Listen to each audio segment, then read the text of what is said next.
Veg food ಮೆನಲ್ಗೆ ನಿಮ್ಮೆಲ್ಲರಿಗೂ ಸ್ವಾಗತ. ಇವತ್ತಿನ ವಿಡಿಯೋಲಿ ನಾವು ರಾಯರ ಮಠದಲ್ಲಿ ಮಾಡುವಂತ ಹುಳಿ ರೆಸಿಪಿನ ಹೇಗೆ ಮಾಡೋದು ಅಂತ ನೋಡ್ಕೊಳ್ಳೋಣ. ರಾಯರ ಮಠದ ತಿಳಿ ಸಾರಿನ ರೆಸಿಪಿ ಮಾಡಿದಾಗ ತುಂಬಾ ಜನ ರಾಯರ ಮಠದ ಹುಳಿ ಕೂಡ ಮಾಡಾಕಿ ಅಂತ ರಿಕ್ವೆಸ್ಟ್ ಮಾಡ್ಕೊಂಡಿದ್ರಿ. ಹಾಗಾಗಿ ಇವತ್ತು ಈ ವಿಡಿಯೋನ ಅಪ್ಲೋಡ್ ಮಾಡ್ತಾ ಇದ್ದೀನಿ.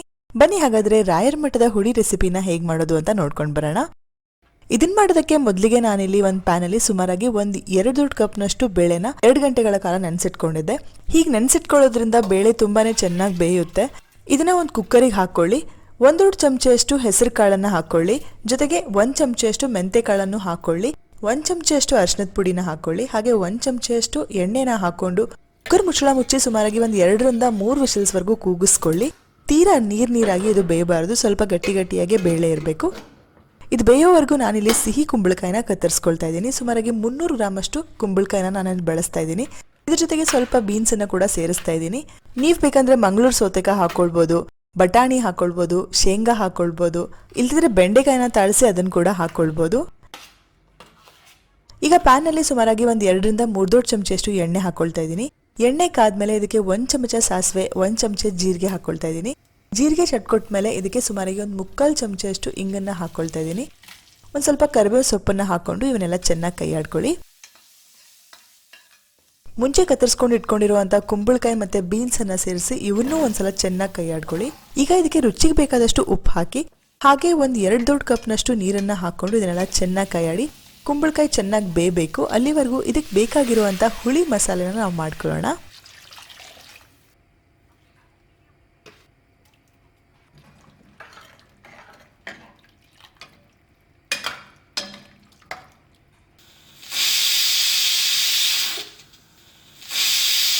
ಹುಳಿ ಮಸಾಲೆ ಮಾಡ್ಕೊಳ್ಳೋದಕ್ಕೆ ಮೊದಲಿಗೆ ಪ್ಯಾನ್ನಲ್ಲಿ ಸ್ವಲ್ಪ ಎಣ್ಣೆ ಹಾಕೊಳ್ಳಿ. ಅದಕ್ಕೆ 1 ಚಮಚೆಯಷ್ಟು ಕಡಲೆಬೇಳೆ, 1 ಚಮಚೆಯಷ್ಟು ಉದ್ದಿನ ಬೇಳೆನ ಹಾಕೊಂಡು ಅದು ಕಂದು ಬಣ್ಣಕ್ಕೆ ಬರೋವರೆಗೂ ಹಾಗೆ ಒಳ್ಳೆ ಸುವಾಸನೆ ಬರಬೇಕು, ಅಲ್ಲಿವರೆಗೂ ಚೆನ್ನಾಗಿ ಹುರ್ಕೊಳ್ಳಿ. ಈಗ ಇದಕ್ಕೆ 2 ಚಮಚೆಯಷ್ಟು ಕೊತ್ತಂಬರಿ ಬೀಜನ ಹಾಕೊಂಡು ಇದು ಕೂಡ ಕಂದು ಬಣ್ಣಕ್ಕೆ ಬರೋವರೆಗೂ ಚೆನ್ನಾಗಿ ಹುರ್ಕೊಳ್ಳಿ. 1 ಚಮಚೆಯಷ್ಟು ಜೀರಿಗೆ, ಸ್ವಲ್ಪ ದಾಲ್ಚಿನ್ನಿ ಹಾಗೆ ಒಂದು ಚಕ್ರ ಮೊಗ್ಗೆನ ಹಾಕೊಂಡು ಇವನ್ನೆಲ್ಲ ಚೆನ್ನಾಗಿ ಕೈ ಆಡ್ಕೊಳ್ಳಿ. ಇವಾಗ ಇದಕ್ಕೆ ಒಂದು 4 ರಿಂದ 5 ಬ್ಯಾಡಗಿ ಕೆಂಪು ಮೆಣಸಿನಕಾಯಿನ ಹಾಕೊಳ್ತಾ ಇದ್ದೀನಿ. ಜೊತೆಗೆ ಸ್ವಲ್ಪ ಕರಿಬೇವು ಸೊಪ್ಪನ್ನು ಸಹ ಹಾಕೊಂಡು ಇವನ್ನೆಲ್ಲ ಚೆನ್ನಾಗಿ ಕೈ ಆಡ್ಕೊಳ್ಳಿ. ಗ್ಯಾಸನ್ನ ಈ ಸ್ಟೇಜಲ್ಲಿ ನೀವು ಬಂದ್ ಮಾಡಿಬಿಡ್ಬೋದು.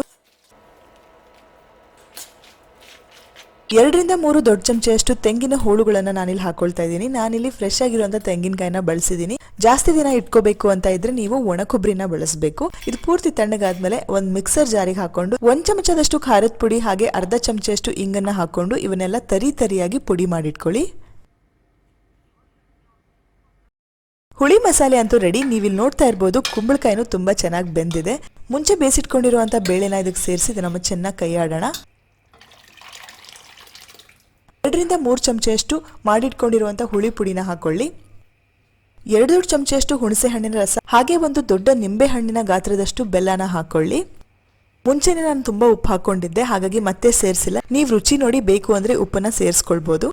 ಇದೊಂದು 10 ರಿಂದ 15 ನಿಮಿಷದವರೆಗೂ ಚೆನ್ನಾಗಿ ಕುದಿಬೇಕು.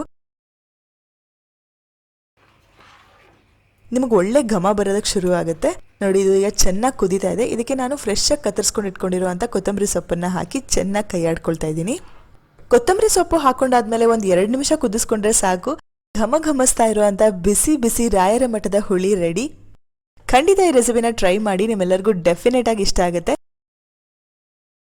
ಈ ರೆಸಿಪಿ ಇಷ್ಟ ಆಗಿದ್ರೆ ದಯವಿಟ್ಟು ಲೈಕ್ ಮಾಡಿ. ಹಾಗೆ ನೀವು ನಮ್ಮ ಚಾನಲ್ಗೆ ಫಸ್ಟ್ ಟೈಮ್ ಬರ್ತಾ ಇದ್ರೆ ನಮ್ಮ ಚಾನಲ್ಗೆ ಸಬ್ಸ್ಕ್ರೈಬ್ ಮಾಡಿ. ಅದ್ರ ಪಕ್ಕದಲ್ಲಿರುವಂತಹ ಬೆಲ್ ಐಕಾನ್ ಅನ್ನು ಪ್ರೆಸ್ ಮಾಡೋದಕ್ಕೆ ಖಂಡಿತವಾಗ್ಲೂ ಮರಿಬೇಡಿ. ಹಾಗೆ ಯಾವುದಾದ್ರೂ ರೆಸಿಪಿ ಬೇಕಂತ ಇದ್ರೆ ಕಮೆಂಟ್ ಸೆಕ್ಷನ್ ಅಲ್ಲಿ ಡೆಫಿನೆಟ್ಲಿ ತಿಳಿಸ್ಕೊಡಿ ಅಂತ ಹೇಳ್ತಾ veg food manual signing off. ಬಾಯ್.